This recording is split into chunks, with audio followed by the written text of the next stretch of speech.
Драмын эхэнд царайлаг оюутан Ван гарч ирнэ. Тэрээр зөөлөн харагдагч амьдралд нь ширүүн тал бие хүндэт үзэгчдээ гаднах төрхөнд нь хурдаж болохгүй. Ван шинэ ахлах сургуульд шилжиж байна. Түүний аав захиралтай ярилцаж байна. Ван бол үргэлж шилдэгт ордог спортч авиастай хичээнгүй оюутан гэдгийг хэлж байна. Жинхэнэ багц захирал үүнд баяртай байж түүнийг халуун дотноор хүлээн авч. Тэр энэ сургууль бангийн өмнө нь сурч байсан сургуулиудаас ялгаатай гэж хэлж. Тэр анхаарлаа төвлөрүүлэхийг хүссэн чи Ван сатаарсан. Үнэндээ сонсохгүй байгаа ч тэгнэн гэж амлаж байна. Дараа нь захирал түүнийг анги руу авч ивж ангийнхандаа өөрийгөө танилцуулахыг хүсдэг. Оюутнууд түүнийг таньж мэдхийг хүссэн ч Ван зөвхөн нэрээ хэлж тэдний хүсэлтийг үл томсорлон бардам гэж бодогдуулна. Тэр тэдний бодлыг тоохгүй, суудалдаа очиж кивчээ зүгээд хинтээж ярихгүй. Бигд түүний зан чанарт гайхдагч захирал түүнийг үргэлж эхний байранд ордог хичээнгүй оюутан гэж хэлээд түүнтэй ойртохгүй байхыг сануулдаг. Нэг оюутан түүн рүү ширтэж анилсан мэт харагдах дэрлэхэгч юм. Сургуулийн дараа Ван сайжруулахын тулд давталгад явдаг. Анхаарлаа төвлөрүүлж нүдээ цавчилгүй сууна. Хичээл дуусмаг заав нь мессеж илгээдэг. Тэр аав нь түүний үйлдэл бүрийг хянаач хурдан гэртээ харж хичээлээ хийхийг шаарддаг. Ван тэгнэ гэж хариулаад гэртээ харьдаг. Тэндээ буйдан дээр унтаж буй ээжигээ олдог. Ээж нь сэрж шинэ сургуулийн талаар асуудаг. Тэрээр хүйтнээр хариулж зүгээр л ингийн гэж хэлнэ. Ээж нь тавьшруулж хэрэгтэй зүйл байгаа эсхийг асуухад тэр сэтгэл гутралын эмнээс асуудаг. Ээж цочрдож яагаад хүсэж байгааг асуудаг. Ван сандарч ээжигээ санаа зовхоос зайлсхийх гэж тоглож байсан гэж хэлдэг. Тэрээр ээжигээ орхиод өрөөндөө орж хичээлээ хийж эхэлдэг. Түүний аав эмч эмнэлгээс ирээд алдаа асуудлыг анзаарна. Тэр уурлаж Ван толгоогоо цохиж анхаарлаа төвлөрүүлнэ. Тэр өөрийгөө шорон мэт боогдсон мэдэрдэг унтах үед. Маргааш нь тэр чихвчээ зүгээд сургууль руугаа явлаа. Ангидаа танхай суулд орой сурагчийг зодож өглөөний цайг нь авчаагүй гэж доромжилж харлаа. Ван тоохгүй, хамгаалахгүйгээр замаа үргэлжлүүлнэ. Хүндэт үзэгчээ түүний аавын хандлагаас болж тэр дарамтанд орсон юм. Тэрээр их сургуулийн өргөдлийн маягтыг авч уртай байна учир нь тэр хөгжим судлыг хүсдэгч. Эцэг нь жишээгээ дагаж эмч болохыг шахаж байна. Дээрлэхэгч санамсаргүйгээр Вангийн хөгжмийн төхөөрөмжийг унгадаг. Ван төхөөрөмжийг авч эвдрээгүйд нь баярлан саяханаас барсан ахынх нь дурсгал гэдгийг санав. Тэрээр дээрлэхэгчийг уртаагаар ширтэж нүд нь хилэнтэй байлаа. Гэвч дээрлэхэгч сул сурагчийг цохих хараад аавынхаа хийдэг зүйлийг санав.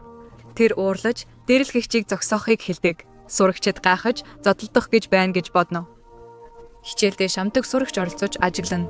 Дээрлэхэгч Вангийн гэдэс рүү цохиж унгаад хамрыг нь хухартал цохино. Ван өөрийгөө хамгаалахыг хүссэн ч нөхцөл байдал уйдгартай санагдаад ширээн дээр унтчихдаг. Дээрлэхэгч Ванд дахин ингэвэл харамсна гэж сануулan Ван хөгжмийн төхөөрөмжөө барьсаар судалдаа сууна. Сургуулийн дараа дарамтлагч нэг танхаа залуутай уулзаж юу болсныг ярьж шин золиос олсон гэж хэлнэ. Тэд Ван гарч ирэхийг хүлээж дээрлэхэгч уучлалт гуйв. Гэвч дараа нь уучлалт үл том Вангийн төрөвчийг нэхэв. Тэр мөнгө гайхаж Ван чинэлэг гэр бүлээс гаралтайг мэддэг. Тэр үнийг төлөөс гэж үзээд дугаараа хатгалыг сануулж мисчүүдэд нь хариу өгөхгүй бол харамсах болно гэж ойлгодог. Ван асуудлаас бутахын тулд доромжлыг тэсвэрлэн гэртээ харж аавынхаа өмнө хичээлээ хийдэг. Аав нь түүнд байнга шахаж амжилт шаарддаг. Унтах үедээ үргэлж адхан зүудэлж тамд байгаа мэт санагддаг. Маргааш өглөө сургууль руугаа явахдаа дээрлэхэгчээс өглөөний цай тамхин нэгсэн мессеж авдаг. Гэвч Ван автагаа явдаг тул үнийг хийж чаддаггүй. Ангидаа орж сууж хөгжим сонсож суудаг. Гэнэт дээрлэхэгч хоол авчаагүйд уурлаж алгадаг. Тэр түүнийг дарамтаалж чихвч хөгжмийн төхөөрөмжийг нь авдаг. Ван хачин харцаар харж төхөөрөмжийг нь буцааж өгөхийг шаардаж энэ нь үнэтэй зүйл гэдгийг хэлдэг. Дээрлэхэгч түүнийг доглож татгалзаж төхөөрөмжийг газар шидэж гიშгэдэг. Тэр Вангийн толгойг цохиж суулд орой гэж үзэн хариу хийхгүй гэж боддог. Гэнэт манай баатар хувирч түүнийг цохидог. Бүгд түүний зэргийг хараад цочирдог. Дээрлэхэгч уурлаж хөлөөрөө дайрж Ван газар унагадаг. Найздаа хаалгыг төгж гэж хэлээд харамсахад хүргэнэ. Түүнийг сууд орой гэж боддогч үнэндээ догшин араадан гэдгийг мэдгүй. Ван уртаагаар эргэж тэмцэхээр шийдэж нүд нь хилэнгээр дүүрэн дайрдаг. Тэр цохих үед дээрлэхэгч өөрийгөө хамгаалж хариу цохиж бүх сурагчийн өмнө ширүүн тулаан өрнөн. Гэхдээ энэ хэн юм бэ? Манай хүү Ван бол нинжээ. Тэр дээрлэхэгчийг өргөж ширээн дээр шидэж. Хамрыг нь хуулж хүн сурталтай хандахыг заахын тулд хоолыг нь боож миний төхөөрөмжөд хүрсэн хэн ч үнийг амсах ёстой гэж хэлдэг. Ангийнх нь найз айж туслахыг хүсдэгч номын хорхойтон түүнийг зогсоож ойртвол харамсна гэж сануулдаг. Манай баатар түүнийг бараг дуусгах хүртлээ боож зөв мөчөд сулдаг. Арагш ухарч чихвч хөгжмийн төхөөрөмжөө авдаг. Дээрлэхэгч сэрээд Вангийн араас сэмхэн дайрахыг оролцсон ч манай Баатар бултаж гидсэнд нь цохиод ухаан адуулж дахин оролцоо дуусгана гэж анхаарууллаа. Номын хорхойтон түүний хүчийг биширч, ер бусын хүн гэдгийг мэдэрлээ. Ван чихвчээ зүгээд суудалдаа суулаа. Сургуулийн дараа хичээлдээ яарвчлан алхаж байтал номын хорхойтон араас нь дагаж мэргэжлийн тулаанч уу гэж асуув. Дээрлэхэгч бүлэг нь маргааш зодон хийн гэж тэр хэлв. Тэр үгийг үл томсорлож асуудал хүсэхгүй хичээлдээ яарав. Автобус нь зодтолцсноо санаж өшөөгөө авч уураа гаргасандаа баяртай байвцыг ч нөөрийгөө олсон мэд санагдав. Хоцорсон ч шалгалтай тууд сандарч байв. Зодооны улмаас давтаж амжаагүй. Гэртээ ирэхэд аав нь хүлээж байсан бөгөөд хичээлдээ хоцорсныг мэдэж байв. Ван уучлалт гуйж тээврийн хэрэгсэл дүүрэн байсан гэж хэлсэн ч аав нь дахин тэгвэл шийтгэн гэж анхааруулв. Ээж нь телевизийн дууг чангалж аавыг нь дуугүй болгосон үед Ван өрөөндөө хурдхан орлоо. Тэрээр ахтайгаа хамт хичээл хийж байгаа мэт төсөөлж чихвчиг хөгжмийн төхөөрөмжийг өгч байсан дурсамжаа саналаа. Тэр хөгжим дуртай ахынхаа мөрөөдлийг биелүүлэхээр судлахыг хүсдэг. Ахыг нь санаж үнэхтэй байв. Гэнэт аав нь орж ирж бодлоос нь салгаж, хажууд нь зогсож, үргэлжлүүлэн хичээл хийлгэв. Маргааш нь манай Баатар чихвчээ зүгээд сургуультаа ирэхэд гэнэт дээрлэхэгч дөхөж ирээд зөкглөө. Ван өчигдрийн явдлын төлөө уучлалт гуйсан ч дээрлэхэгч хүлээж авалгүй. Сургуулийн дараа харамсах болно гэж анхааруулв. Тэр ёсны дараа номын хорхойтон ирж дээрлэхэгч зодонд оруулах нь тодорхой гэж хэлээд зодтолдох зөвлөгөө өглөө. Ван уурлаж өөр хинтээж зодтолдохгүй асуудал хүсэхгүй байна гэд явлаа. Завсарлагын үеэр нүрээ угаахаар угаалгын өрөө ороход гэнэт дээрлэхэгч орж ирээд цохиж газар дунгав. Бусад сурагчид гарсан ч номын хорхойтон үлдэж зодооныг үзэхийг хүсв. Тэд хүүг суул дорой гэж үзээд дараа нь ээлж нь ирнэ гэж хэлдэг. Тэр Ван руу очиж түүнийг алгадаад газарт мөлхөж гутлыг нь үнсэж уучлалт гуйхийг тушаана. Манай Баатар татгалзаж тэхгүй гэж хэлээд уурлаж өөрийгөө хамгаалахаар шийдэг. Гэнэт захирал орж ирж тэднийг зогсоож Вангийн гэмтсэн байгааг анзаардаг. Тэр номын царайтай хүүд түүнийг эмнэлэгт хүрэхийг хүсэж танхаа хүүд анхааруулж энэ сүүлчийн анхааруулга дахин асуудал гарвал сургуулаас хөөн. Танхаа хүү уурлаж түүний нүрийг хагалахыг хүсдэгч захирал учраас төвчж дургуйцэн уучлалт гуйдаг. Ангидаа эргэж ирэхэд номын хүү түүний зэргийг биширж хамтдаа хүчрхэгчээр бэлтгэд уриалдаг. Манай Баатар татгалзаж суралцахад анхаарч асуудал эсвэл зодон хүсэхгүй байгаа тул хол байхыг хүсдэг. Сүүлийн хичээлдээр Ван чихвч хөгжмөнд байхгүй болсныг хараад гайхдаг. Тэр танхаа хүүгээс тэмдэглэл авч буцааж авахыг хүсвэл сургуулийн ард ир гэж бичсэн байдаг. Манай Баатар түүний заасан газарт очихоос өөр аргагүй болж номын царайтай хүү баярлаж дагаж үзэхээр шийдэж зодоонд хүчээ хэмнэхийн тулд удаан алхахыг хүсэж зодооны зөвлөгөө өгдөг. Энэ хооронд танхаа хүү Вангийн уурлах ганц тохиолдол бол хин нэгэн чихвчийг орлох үед гэдгийг хэлдэг. Танхаа хүү гайхаж энэ сул талыг ашиглахаар шийдэг. Ван ирэхэд төхөөрөмжөө нэгтэг. Баатар авах гэж очиход танхаа хүү зодоонд яаж байж ав гэж тохирдог. Ван татгалзахад танхаа хүү түүнийг нүүрөө нь чохидог. Өөрийгөө хамгаалахгүй бол харамсна. Танхаа хүү баярлаж. Тэр хулцгар учраас юу ч хийж чадахгүй түүний төгсгөл гэж боддог. Гэвч Баатар уурлан хүүрүү дайрж яаж харьцахыг заана гэж хэлдэг. Тэр түүнийг түлхэж цохих гэж оролдогч ууртай танхаа этгээд бүх цохилтыг нь зайлуулдаг. Тэр хүчтэй мэргэжлийн боксер Вангийн гэдэс нүүрөө цохиж унагадаг. Тэр ясан ч энэ хин бэ? Манай Баатар олон жил бэлтгэдэж өссөн. Цос хараа дуур нь хурч догшин араатан болж хувиран ухаанаа ашиглан хөдөлгөөнөө тоцоолж дайрдаг. Тэр хоёр цохилтыг тэсвэрлэдэгч 3 дахь дайралтаас бултаж цохилтын арга барилыг ажиглаж хариу цохилдогч хамрыг нь хугадаг. Түүний хүч чадлыг харсан хүн бүр гайхаж тэр энгийн залуу биш гэдгийг ойлгож байна. Тэр уурлан боксын чадвараа ашиглана. Вангийн гидсийг цохилоо. Гэвч Ван найзынхаа зөвлөгөөг санан танхаарагчид ойртож ялахыг оролдов. Тэгээд дээрлэхэгчид наалдан цохилтуудыг тэсвэрлэн түүнийг унгааж шатаар унав. Тэр дээрээс унасан учраас танхаа этгээдийн хөл гинсэн. Манай Баатар боломжийг ашиглан дахин дайрч цохилт өглөө.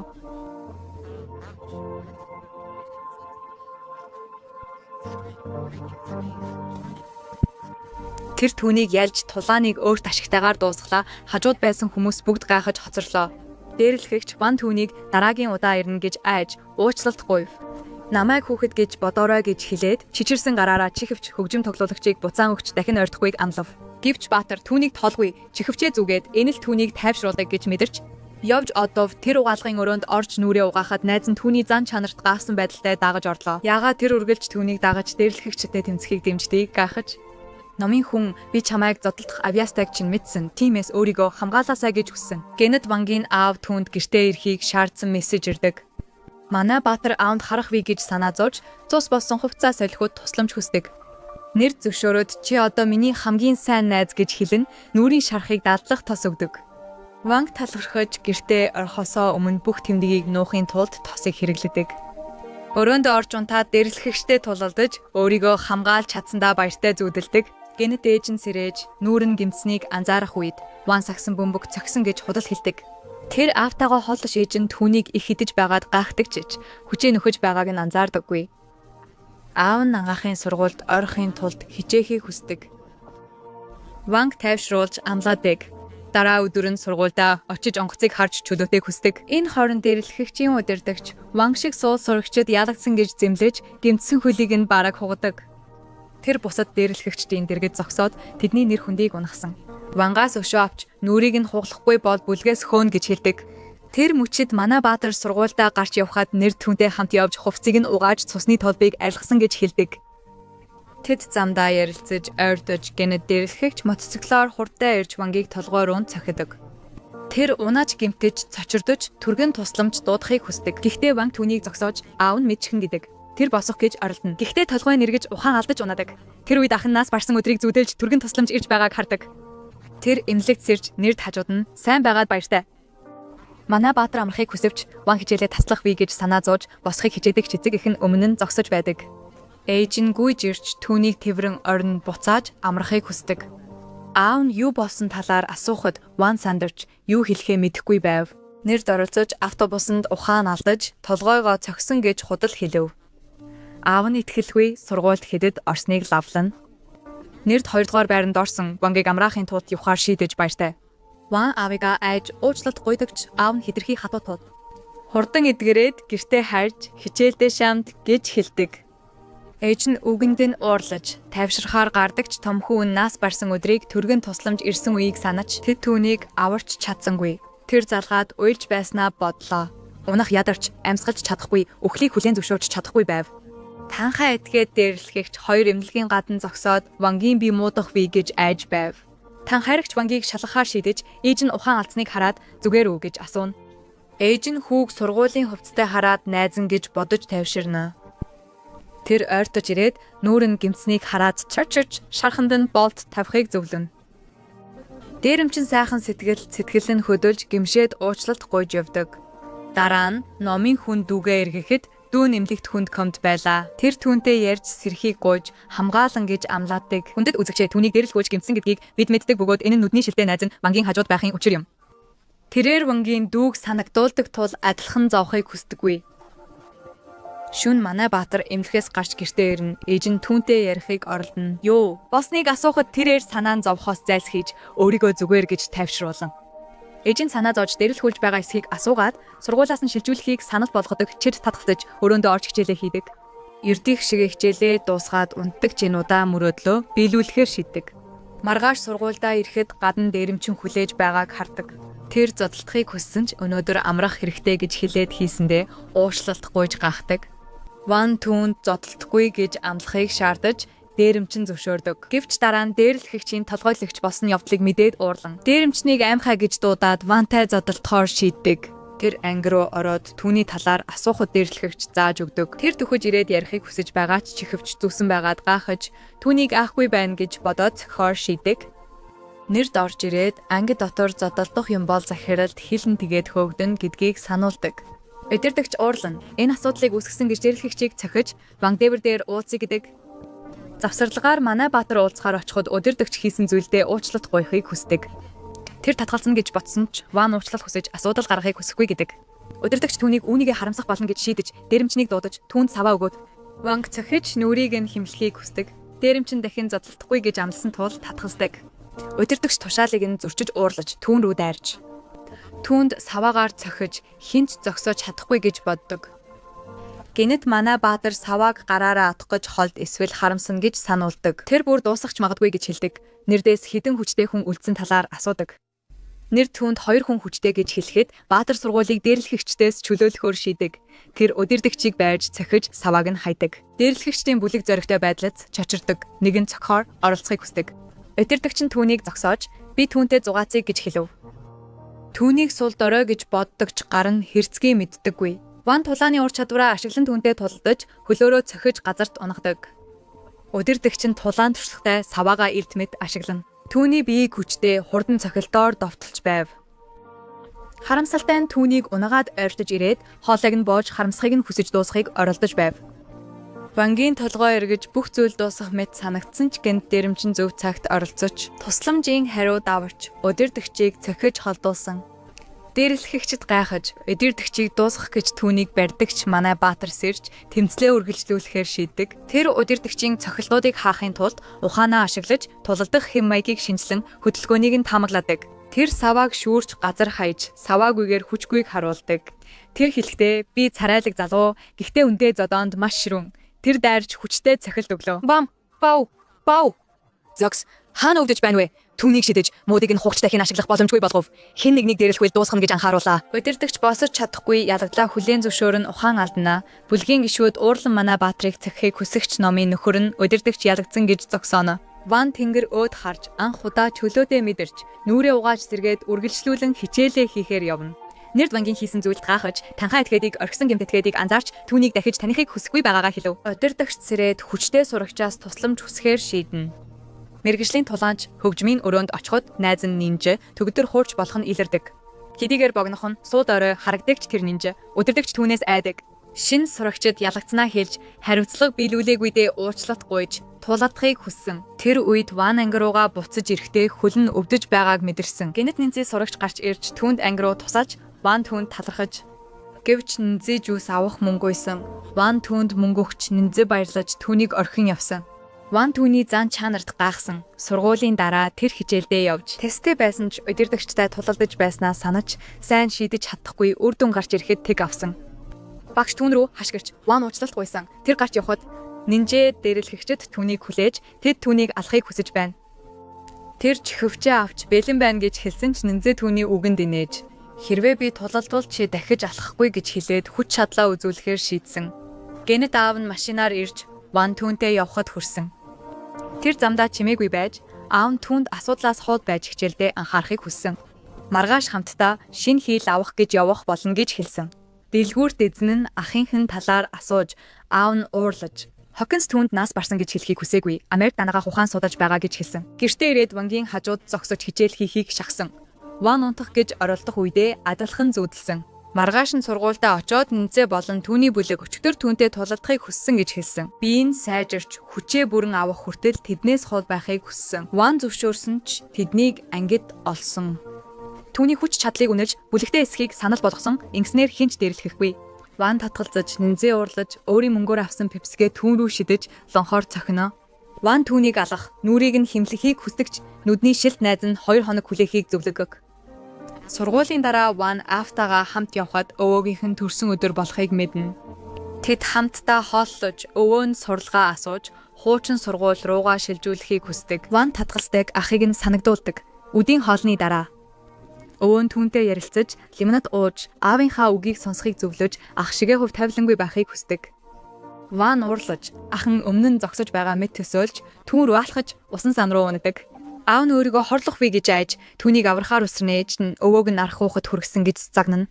Гэвч тэр өссөн хариуцлага хүлээх ёстой гэж хэлж ах нь Солдорой аавынхаа хандлагыг давж чадаагүй учраас нас барсан гэж хэлдэг. Ван уурлаж нинзийг зодохоор шийддэг. Нүдний шилт найз нь зогсоохыг хичээдэгч Ван гэмтсний үл тоон сонсохгүй. Нинзигийн анги руу орж пепсиг нь авч нүүр рүү нь шидэж өмнө нь хийсэн шиг лонхоор цохино. Нинзи үйлдэлийг нь шоолж харамсахыг нь шийдэж хөгжмийн өрөөнд авчирч тулалдана. Тэр эвлүүлдэг тоглоом бариад би дуусахыг хүлээж бүлэгт нэгдэх боломж олгоно гэж хэлдэг.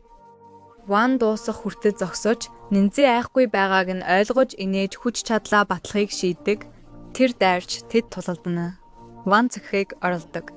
Нинзи дайралтыг тулааны урлагаар зайлуулж хурдан цохилдоор цохино. Ван ингийн оюутан биш гэдгийг ойлгож оюун ухаанаа ашиглаж дайрж газар дунаж бууж өгөх гэж боддог. Нинзээ зүгтэж байдал өөрчлөгдөж хүзүүнээс нь бооно. Ван эсэргүүцхийг оролдогч мөрөөдлөө санаж тэсвэрлэж чадахгүй. Ухаан алдаж Нинзи түүнийг газар дээр нь тохирж инээж ялсан гэж боддог. Номын хорхойтныг хараад чил үлдээ гэж хэлээд түүнийг сууд орой гэж үзэн цохих хүснэ. Нүдний шилт инээмсэглэн шилээ аваад жинхэнэ хүчээ гаргахаар шийднэ. Харамсаа амлан. Гэнэт Манай Баатар сэрж тулаа мэдэгдэж тэднийг зогсооно. Нинжи түүний шийдэмгий байдлад гайхаж дахин боломж олгоно. Энэ удаад Ван анхаарлаа төвлөрүүлж ихэнх дайралтуудыг нь ухаанаараа шинжилнэ.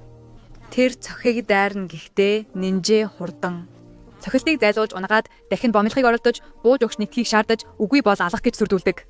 Энэ удаад Манай Баатар хүчрхэгжиж бултаж гараа атгаж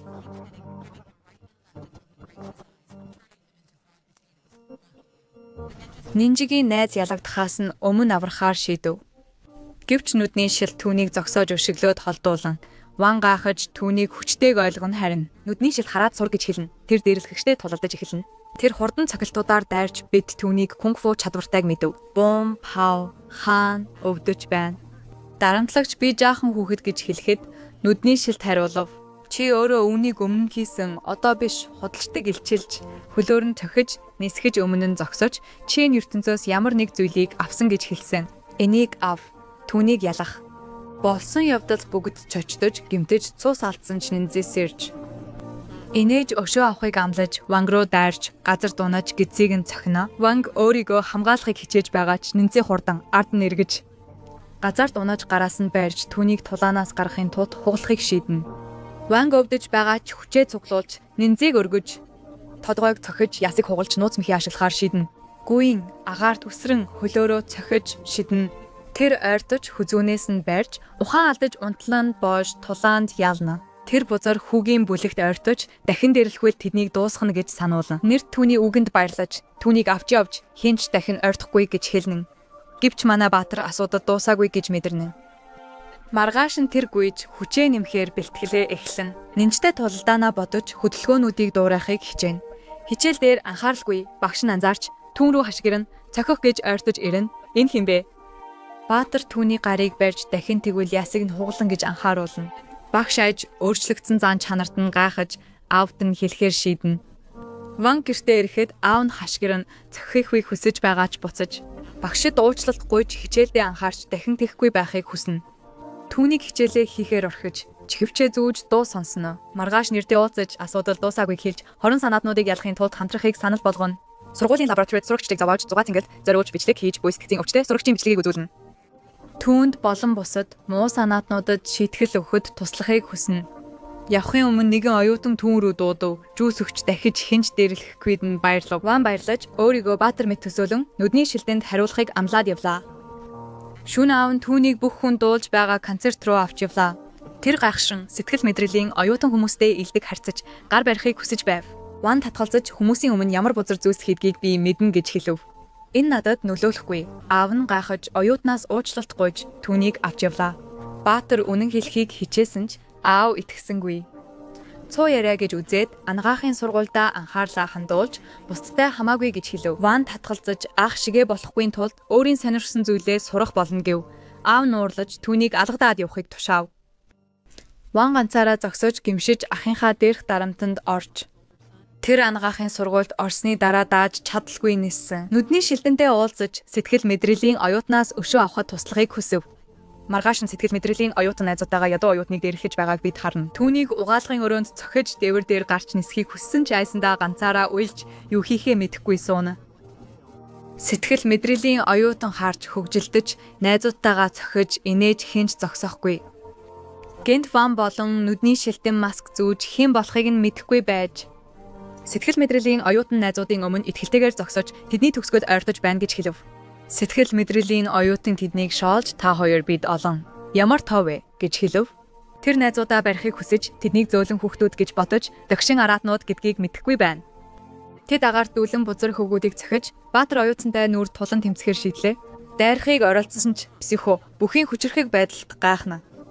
Тэр Ванг байрж хүчээр цохиж газарт унгаж түүнийг ялна. Гэвч нэрд өрсөлдөгчдөө яаж яг зөв мөчид түүнийг аврахаар очиж байрлалаа солихоор шийднэ. Өвдөж байна. Психо, бом, Пау энэ үед манай баатар бүх дээрлэгчдийг ялж нэрд психтэй ганцаараа тулалдахыг хүснэ. Гэхдээ манай баатар энэ удаа бэлэн дайралтуудыг нь амархан зайлуулж цохиж чадна. Тэр өмнөх тулаануудаас туршлага хуримтлуулж өрсөлдөгчийнхөө хөдөлгөөнийг сурсан нь илт учир нь манай найз өрсөлдөгчөө байнга шинжилдэг. Нинжигийн хурд дэрэмчний хүчийг ашиглан агаарт нисэж хөлөөрөө цохиж унгаана.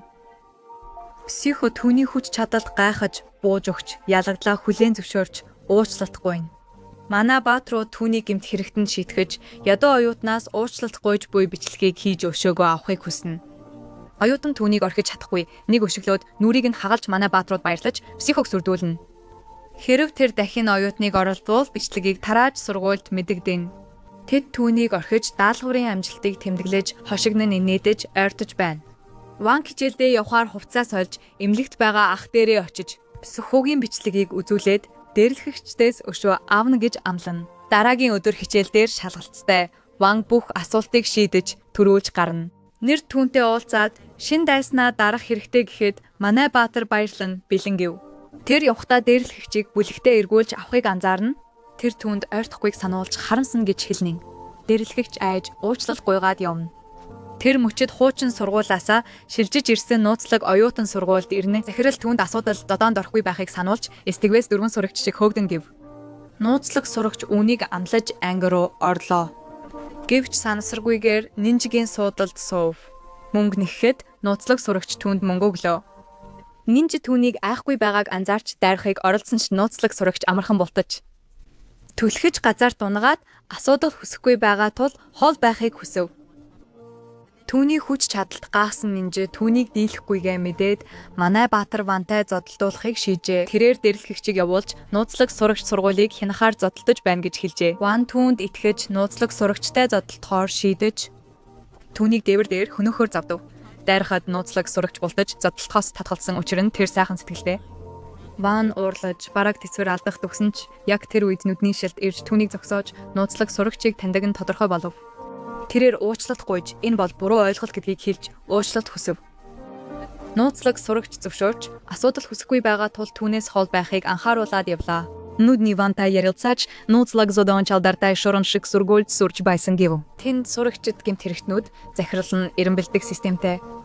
Сурагчид зодолдож ялагч нь гардаг. Тэр нууцлаг сурагч тэнд хамгийн хүчтэй байх учраас манай сургуульд ирсэн гэж хэлсэн.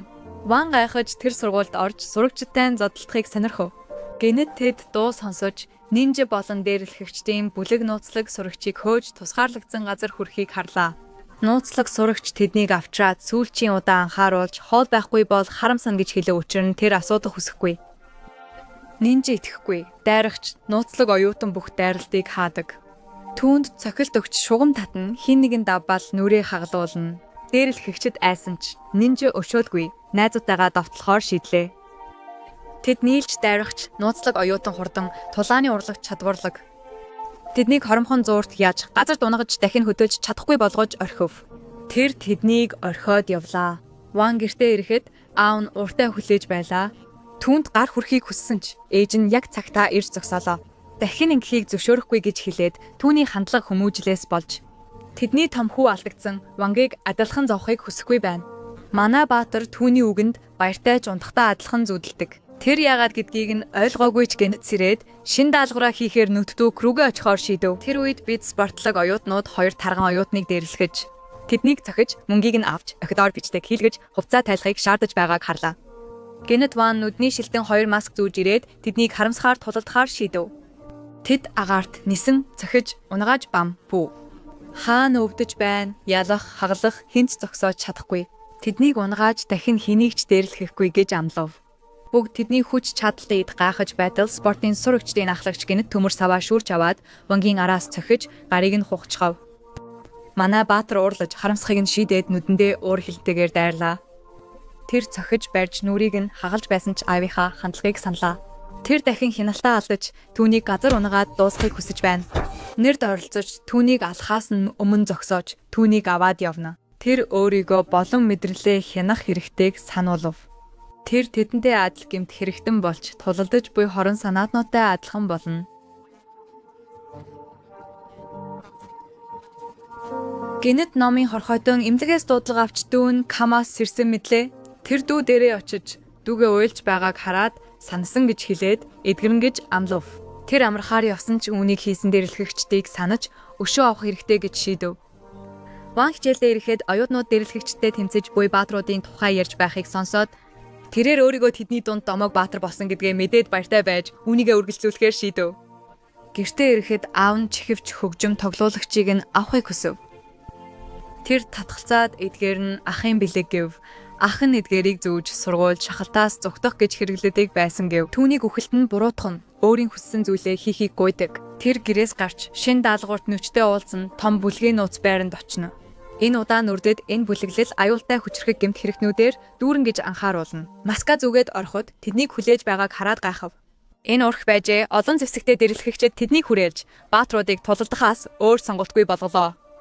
Тэд дайрч цогсон ч олон хүнийг ялсан үлдсэн хүмүүс байна. Тэд тулалдаж байсан ч нэг дээрлэхэгч Вангийн гарыг цохиж Ван унав. Нэр туслахаар очиж ганцаараа тулалдаж бүгдийг цохиж холдож Вангийн нөхцөл байдлыг хянаж байна. Тэд нуруугаараа туулж ажиллаж хамгаалахыг хичээдэгч зорихнуудыг ялахад тусал хангалттай гэдгийг мэднэ. Харамсалтай нь дээрлэхэгчид тэднийг цохиж яс хугалж барьж авдаг. Маска авч бичлэг хийхээр шийдэв. Манай баатрууд уурлав.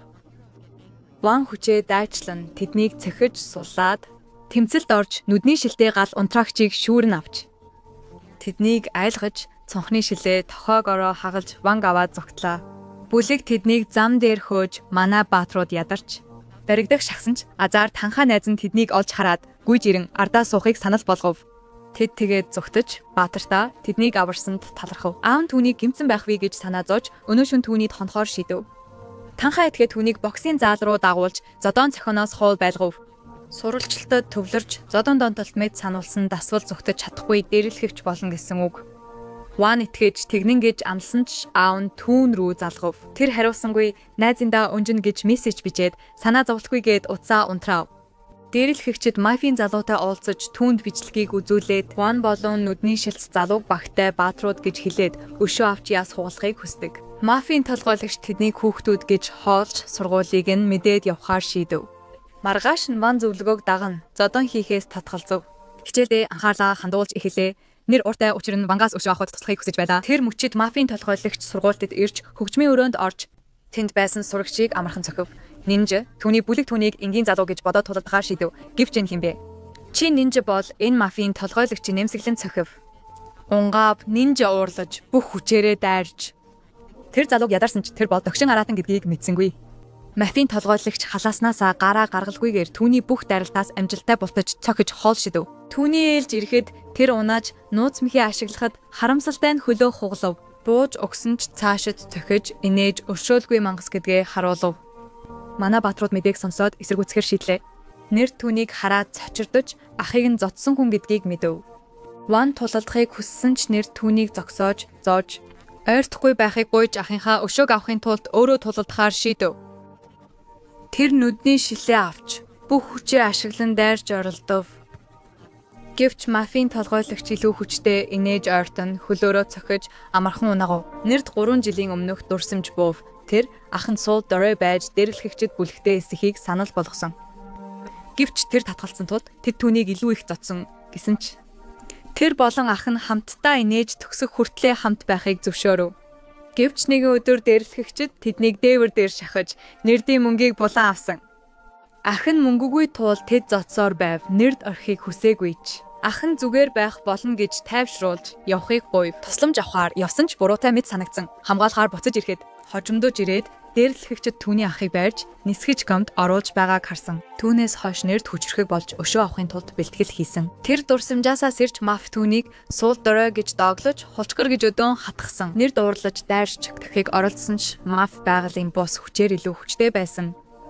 Түүний бүх дайралтыг тэсвэрлэж өснөөс нь барьж цохиж, ухаан алдаж, сандлаар цохиж унахсан. Ван тэсвэргүй болж орх гэж хашгираад тулалдахаар шийдэв. Мафийг дайрж боож хүчээр цохийг оролдсон ч манай баатар гулгаж хананд ашиглан өндөр өсөрч цохиж түүнийг гэмтээж чадсан. Мафи чадварыг нь өндөрлж хамтдаа ажиллахыг хүссэн ч Ван татгалзаж, цохиж, цохилт авч, бам аимшигтай пүү. Тэр ясанч мафи нээж энд дулаацал байсан эрэх зүйл хэцүү гэж хэлсэн.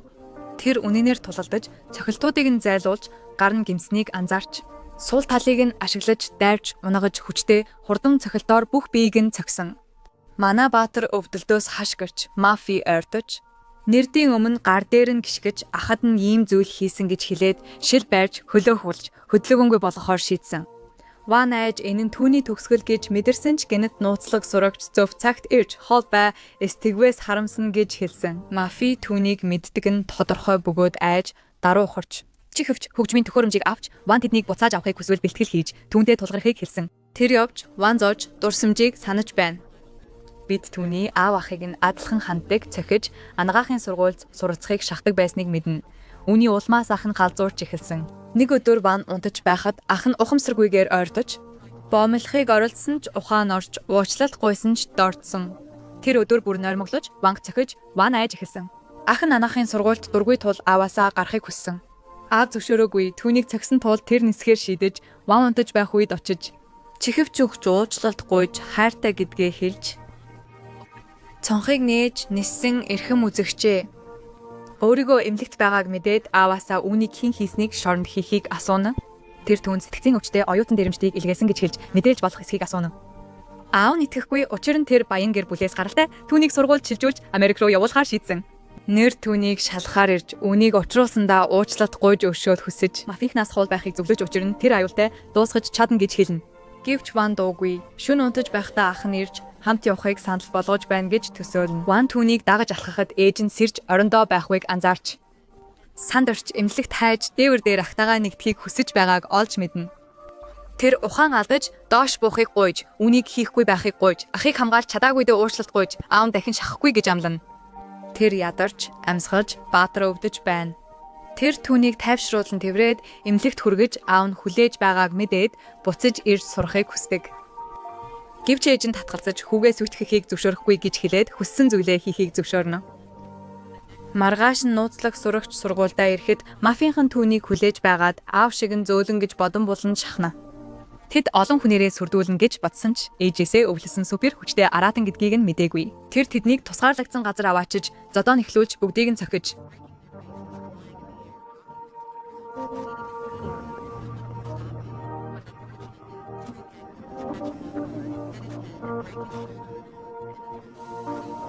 тэд ялсан гэж баярлаадаг ч тэр өвдөлтийг даван гардаг. Босож, цохиж, бүх бүлгийг ялж зүгтэн мафийнхан хүлээж мэдээд гэмтлийг ашиглан эцсийн тулаанд орохоор шийдэг. Нууцлаг сурагч хүчээд ажлын тулалдахаар хувцас тайлж, ур чадвараа ашиглана. Гэвч мафийн толгойлогч түүний гэмтсэн мөрийг ашиглан цохиж инэмсэглэн энэ бол төгсгөл гэж хэлээд үсрэн хөл рүү цохиж, өвдөлттэй газрууд болон гар руу цохиж унатлан нанилна. Тэр ялсан гэж бодсон ч нууцлаг оюутан бууж өгөхгүй. Түүнийг бүдрүүлж боож ухаан алдсан гэж бодоод явах шийднэ. Мафууд жүжиглэж түүнийг өргөж газарт шидэв. Боломжийг ашиглан бүх хүчээрээ цохиж нүрийг нь хагалж харамсалтайгаар ялан дийлдэг. Түүнийг унгаад бүлгийнхэндээ тахир дутуу болохыг тушаадаг. Ван эмнэлгээс гарч ээж нь түүнийг хамгаалан гэж тайвшруулна. Түүнийг гэрт нь хүргэж ресторанд уурж дуртай хоолыг нь авч өгнө. Түүний сэтгэл санааг сайжруулахын тулд анхаарал тавьж байна. Мөн эмнэлэгт очсон найз нүр залахыг хүсдэг учир нь тэр санаа зовж байгаа. Тэр үед нүрт гудамжаар ганцаараа алхаж Вангийг санаж байгаагаа мэдэрч тэдний мөчүүдийг санаж чихвчээ буцаахаар шийддэг. Мафийн нууц байранд орж тулалдахыг сорж өөрийгөө сууд дорой гэж бодсонд нь дооглож байна. Тэд гараж руу явж мафид хэрв түүнийг ялбал хөгжмийн төхөөрөмжийг өгөх болно гэж хэлдэг. Гэвч нүр түүнийг хөлөөрөө цохиж мафиж чичдэг. Түүний хүч нэмэгдэж уурлаж бүх хүчээрээ тулалдахаар шийддэг. Тэд бие биенээ довтч ур чадвар тэнцүү цохилт солилцдог. Гэвч харамсалтай нь мафи илүү туршлагатай тул түүнийг газар унгаж нууц аргаа ашиглан яаж хүчтэй өрсөлдөгч гэдгийг нь хүлээн зөвшөөрч төхөөрөмжийг авахыг зөвшөөрдөг. Ванг гэртээ ирэхэд өвөө аав нь цагдаатай хамт хүлээж байгаад цочирдож түүнийг авахаар шийддэг. Ээж нь ухаан алдаж амьсгалж чадахгүй ч тэд өрөвдөхгүйгээр сэтгэл гутралын эмчилгээнд эмнэлэгт хэвтүүлэхээр шийддэг. Тэд Вангийг авч явах замдаа нүрдөө сутаас ирж уулзахыг хүсдэг. Ванг санаа зовон түүн рүү очиж гэмтсэн ч зүгээр гэдгийг мэднэ. Түүний хөгжмийн төхөөрөмжийг буцааж өгөөд Америк руу явах гэж байгааг нь мэдэж салах яс хийхээр ирснээ хэлдэг. Ван сэтгэл нь хөдлөн чихвчээ зүгээд ах нь хизээж захирагдахгүй гэж санаж мафи дэрэл хвчтээс өшөөгөө авахар шийднэ. Маргааш түүнтэй уулзаж эцсийн тулаанд сорж чихвчээ авч бүх сургуулийн сурагчдын өмнө тулалдаж эхэлдэг.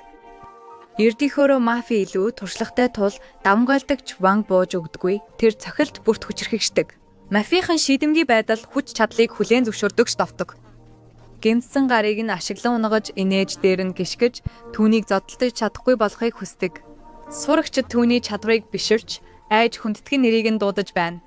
Айвийнхаа хатуу хандлага дээрлэлтийг санзоожт амьдралынхаа зовлон гүйл тоонд бууж өгөхгүйгээр босож өөрийгөө хамгаалахаар шийднэ. Тэд хүчтэй цохилтууд хийж Ван гипсээр толгойг нь тохиж цохилт авч бум Пау зогс айх Пау түүнийг унгаад чадна. Ойртож цохиж түүнийг харамсахад хүргэхээр шийдэж чихвчээ зүүн. Эцсийн цохилт өгөх гэж байтал аав нүдний шилтэй найз нь гэнэт ирж түүнд гэмт хэрэгтэн болохгүй байхыг хүсэж зогсохыг оролдоно. Гэвч сонсохгүй мафийг хөлөөрөө цохиж толгойг нь хагалж тулаанд яаж сургуулийн хамгийн хүчтэй сурагч болж үүний улмаас хөөгдөн. 7 хоногийн дараа түүнийг шийтгэл болгон шорон шиг дотор байртай сургуульд шилжүүлнэ. Ээж нь тэврэн үдэж Ван автобусанд сууна. Гэнэт нүдний шилтэй найз нь хамт яв гэж байгаагаа хэлнэ. Манай баатар түүнийг орхисонгүй сэтгэл хөдөлж тэд ирэхэд хянагч сурагчдыг цохиж байгааг хараад цочирдож энэ сургууль нууцлаг тулааны сургууль гэдгийг ойлгоно. Тэд баяртайгаар орж тэнд байгаа бүх гэмт хэрэгтнүүдийг ялан хотын хамгийн хүчтэй сурагчид болохоор шийднэ. Асуудал дуусаагүй тул цуврал дуусна. Хүндэт үзэгч 2 дугаар хэсэг гарч магадгүй. Хэрв та биднийг үүнийг үргэлжлүүлэхийг хүсвэл сэтгэлээр хэлээрэй. Мэдгэлийн хонхыг дарах лайк дарах нь чухал шүү. Амттай үзэгч хамгийн сайхан оройг танд